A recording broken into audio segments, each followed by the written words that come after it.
আসসালামু আলাইকুম। আশা করি সবাই ভালো থাকবেন। এই যে আমি এখানে দুইটা শিক্ষক আছে, দুইটাই শিক্ষক, কিন্তু আমি এদের কাছে একটা বিষয় জানতে চাবো। সেটা হলো, হুজুর আসলে যে পায়ে হেঁটে যে একটা ছেলে হজ করতে যাচ্ছে, তাতে আমাদের ইসলাম কতটুকু গ্রহণযোগ্য করে? এটা আমাদের শরিয়া অনুযায়ী পড়ে কি না, এটা সম্পর্কে একটু ব্যাখ্যা দিবেন। আপনার কাছে আমার প্রশ্ন। আসলে এই যে এখানে হুজুর আছে, আপনি বলেন, সমস্যা নেই, বলেন। যার উপরে হজ ফরজ হয়েছে সে হজ করবে। এখন তার অর্থনৈতিক অবস্থা যদি ভালো থাকে, সে আকাশপথে যাইতে পারে,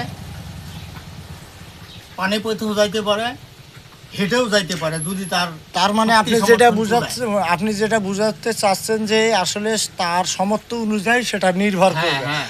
আর আমাদের ইসলামে তো মানে ওখানে কোনো লেখা নাই যে পায়ে হেঁটে যেতেই হবে, যাইতেই হবে এমন কোনো কি লেখা নেই। আকাশ পথে যাইতে হবে, তার কোনো না, মানে না, না। হজ না। করতে গেলেই হলো। আপনি কি দিয়ে যাবেন ওটা আপনার ব্যক্তিগত। অর্থনৈতিক সামর্থ্যের উপরে।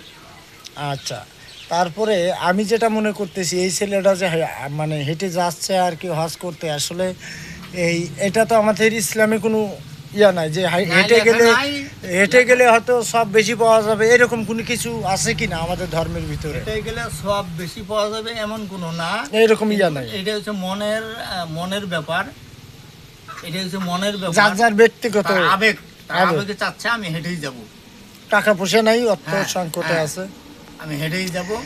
তো দর্শক, আমাকে আসলে আমি আমার শিক্ষক এখানে দুইজন আছে, দুইটাই কিন্তু আমাদের মাদ্রাসার টিচার, দুইটাই।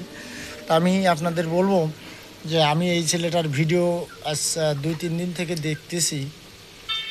এখানে কিন্তু আসলে বাধ্যকতা নাই যে হজ করতে পায়ে হেঁটে অথবা প্লেনে যাইতেই হবে। যার যার মানে আর্থিক অবস্থা বুঝে যাবে।